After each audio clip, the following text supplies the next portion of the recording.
Hey everyone, welcome back to the Armchair Meddler, where we look at different news stories, mostly of the sensational type, and I give you my opinions on them. Not that you asked for my opinion, but because of the fact that I'm the Armchair Meddler, so I give you my opinion anyhow.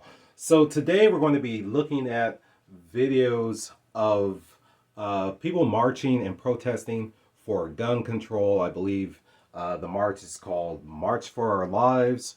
So we're going to take a look at the video, see what some of these people at the march have to say, and then I'll go ahead and critique and give my opinions. Message spread across the country today, a message for gun control. Protesters in New York City, Washington, D.C., and Atlanta came together for the March for Our Lives. And in another city, Parkland, Florida, where a teenager opened fire at a school, killing 17 and injuring 17 people 4 years ago. LA was among other cities that held a March for Our Lives. The voices here echoed the same call for justice and action. Sandra Endo went to downtown LA and spoke with marchers for us. Guns are the problem, and we need to solve it. Nothing. Okay, so this first lady, she says guns are the problem, we need to solve it. Now the thing is that a gun is an inanimate object. Okay, the problem with the gun is the person who's behind the gun. So that's who we should be focusing on, is that person. And so many people think that it is reasonable for young people to have assault rifles. Okay, again, like I said, it has to do with the person who is behind the gun. Yeah, it all comes down to that. Usually, a lot of these shooters, they have mental problems, they have mental illness, they have a lot of hatred in their hearts. You got to remember that here in the U.S., gun owners, okay, the vast majority of which will never ever do any kind of mass shooting or even shoot another person. So the question is, why do guns need to be banned from law-abiding citizens just because a few people decide to do these acts?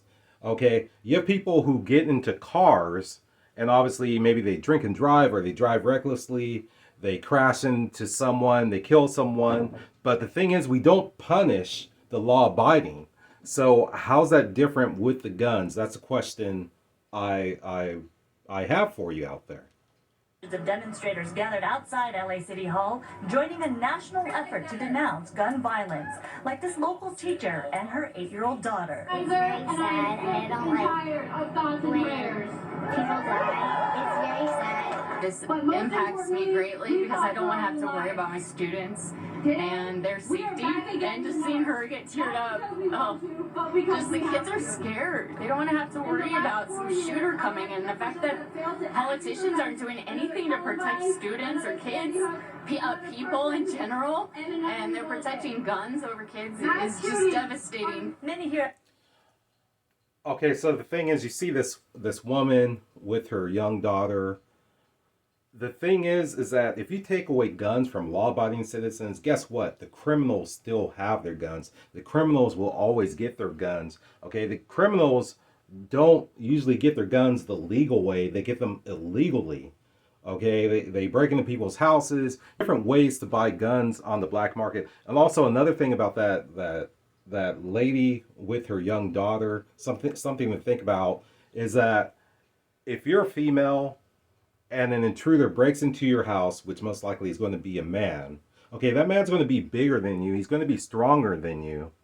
The only thing that will actually give you a chance, okay, that gives you the best chance of living through that situation, protecting yourself, protecting your family, is going to be a gun. And I know that some people, they say, well, I'll call the police, I'll dial 911. The thing is that the police, it doesn't work like Star Trek, where they beam down into your house. Okay, most times when police respond to a criminal situation, they arrive, or more likely after it has occurred. So they're not going to show up in the blink of an eye. Just remember that. Also, if the police are busy with other calls, you may have to wait. So keep that in mind. So that's the thing, is that you have to think about that, especially if you're a female. It's the gun that's going to give you a chance to survive and protect yourself in that situation when that big 200-pound man is coming after you. March for Our Lives rally are calling for universal background checks and to increase the minimum age to purchase a gun. They say enough is enough. These kids are going through active shooter drills, and I just think it's the craziest thing. We got to stop it. We got to figure out ways to change. This just gets out more, and this becomes a more frequent thing that people know that we need to speak up about. While many here say they haven't seen change after years of tragic stories of gun violence, they say the power of... Okay, so there's that term again, gun violence. But the thing is, that's people violence. When somebody mows down people in a car, they don't call it car violence. Okay, when somebody stabs someone with a knife, they don't call it knife violence. They don't do any of these things. And the thing is, even if you take all these guns away, okay, people who are deranged in the head, they're going to find other ways to attack and kill people. Okay, years ago in the 1990s, you had the Oklahoma City bombing. Okay, this guy, Timothy McVeigh, I believe that's his name, he rented a U-Haul truck, filled it up with fertilizer, had a bomb in there, backed it up to, I believe it was a federal building, some federal building, and set it off and killed hundreds of people. Okay, so people are going to find ways to do these things, whether it's with a truck, a car, Molotov cocktails, a bomb in a backpack. There's different ways, arson, there's different ways to attack and kill people on a mass level. So that's just something to look at. I want to get into some more things, but I'll do that later in the video. The ballot box. What we need to do is we need to make them uncomfortable. We need to make our politicians fear for their lives. Okay, so this guy is saying that we need to make the politicians fear for their lives. Okay, that right there, that's a threat. And he's on stage, he's got a microphone, and he's telling people that we need to make politicians fear for their lives. That's a terrorist threat, basically, if I'm not mistaken, correct me if I'm wrong, but it certainly sounds like a terrorist threat, saying that you need to make politicians fear for their lives. I can understand if you say we need to make politicians fear for their jobs, okay, but there's a lot of emotion at this event, and I think some of these people haven't really thought through their opinions on these things. They haven't researched, they haven't looked into facts, they haven't looked into statistics. It's just all raw emotion. Okay, let's hear what the rest of this guy has to say. That our children do. It's going to take us collectively to make the difference. Our politicians, we elect them every year, and they're not doing what we want them to do. Demonstrators say they will continue to get their voices out. They want their message to be heard, and they will not stop until there's real change. In downtown LA, Sandra Endo, Fox 11 News. The mass shooting in Uvalde has spurred a ballot initiative in Oregon. It would ban large capacity magazines. The initiative would also require anyone wanting to buy a firearm to first get a permit from a local law enforcement agency after completing safety training and passing a background check. Okay, so how does getting the permit and taking a safety class permit mass shootings? Okay, when you take this class, after you finish the class, maybe you're not angry anymore, you don't want to go out and shoot up a school or shoot up people by taking this class and getting a permit. This doesn't stop anything. Okay, if we want to stop these shootings, like for instance at these schools, why aren't we talking about fortifying the schools? Okay, we also need to look at the fact that in the U.S. that there have been hundreds of millions of guns, even when you going back to the 1960s, 70s, 80s, you actually had more gun ownership in the 1970s per household. But you didn't have this level of violence. You didn't have the mass shootings. So what is it that's changed? Okay, it's not the gun, it's the people who've changed. If you look at it, there's like a correlation between the breakdown of the family more single parent households, more children being born out of wedlock, fatherless homes. Yeah, and I know people are going to say, well, I grew up in a single parent household. I was born to a mother out of wedlock. I didn't do any of this. That's not what I'm saying. What I'm saying is that when you have a child born out of wedlock in a single parent household, or the parents are split, there's a higher likelihood for that child to be involved in criminal activity. And that's just a fact. You can look at the statistics on that. You can easily look that up. So let's go ahead and look at some more of this video. National Rifle Association has already come out strongly against the initiative. Oregon is the only state in America with a gun safety initiative underway for the November ballot.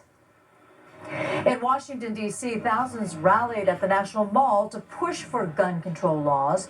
The event, called the March for Our Lives, was part of the movement organized by students following recent mass shootings in Uvalde, Texas, and Buffalo, New York. Speakers in our nation's capital called out the senators they see as the major obstacle to passing legislation. Organizers say this year shows promise because they've earned more bipartisan support and support from responsible gun owners. All Americans have a right to not be shot, a right to safety. Okay, I agree with that, but the thing is that taking away the guns isn't the solution. The thing is that the bad guy will just use another way to kill people. Okay, you can obviously use pipe bombs. People use cars. They just drive onto a boardwalk. A few years ago over in Europe, somebody rented a rental truck and just mowed through people walking down the street and killed people that way. And then also, if you look back in history, I believe it's 1927 in Michigan, there was a man who actually blew up a school. He used dynamite and some other explosives that he planted around the school, and he blew up the school, and it killed, I believe it was 45 people, the majority of them being children. Okay, that wasn't a gun. So there's always ways, whether it's using a car to kill people, it's using Molotov cocktails, some sort of arson, a bomb in the backpack. You know, you see all the time in the Middle East, they use suicide vests, you know, and they kill huge amounts of people doing that. So taking away the guns, especially from law-abiding people, that's not going to solve it, because the criminals will find other ways. Plus, the criminals, you know, they steal their guns. They can get their guns on the black market. Okay, that's a way for them to get their guns. So the criminals will always find a way to harm innocent people. Nowhere in the Constitution is unrestricted access to weapons of war a guaranteed right. Okay, so I want to know who has these weapons of war. I know gun owners.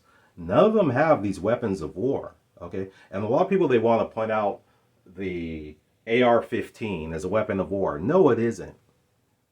I guess they believe that AR-15 stands for automatic rifle, 15 shots per second, or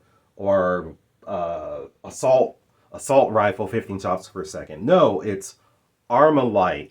Okay, Armalite rifle, which is named after the company, which was that gun originated, I believe, in 1950.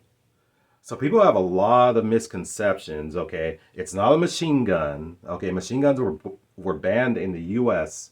in the 1930s. I think maybe in 1937 it was. So yeah, these are semi-automatic, and what semi-automatic means is you pull the trigger, one bullet comes out each time you pull the trigger. Okay, they're not machine guns. You might recognize that man as one of those who was in the mass shooting in Parkland, Florida. Rallies were also held in more than 400 other cities in nearly all 50 states, including this one in San Francisco and the one we showed you earlier right here in LA. Okay, so I just want to add that yes, these people are upset, which of course they should be. They're scared, okay, but they're letting emotions just overtake them. And another thing I want to say is that they come out for the school shootings, you know, and they're upset about that, which they should be. But the thing is, what about the inner cities where there's mass shootings basically every weekend? Like, for instance, South side of Chicago, Baltimore, LA, just to name a few cities where you have people getting mowed down, okay, every weekend, getting killed, and little kids also. And I don't see anybody out protesting. I don't see anybody talking about. Most of the mainstream media, they don't talk about that. So don't these kids' lives matter? You know, mostly it's black kids and black adults, mostly men, young men, who were the victims. But no one's talking about that. Okay, maybe these people, they just don't know about it because it's not publicized. But yeah, just something to think about. Okay, so that's going to wrap up today's video of the Armchair Meddler. I really appreciate you watching. Please state your opinions down in the comments section. Also, if you can, please give the thumbs up. Also, if you aren't subscribed, please subscribe. We love to have you as a subscriber. And yeah, hopefully we'll see you on the next episode. Peace.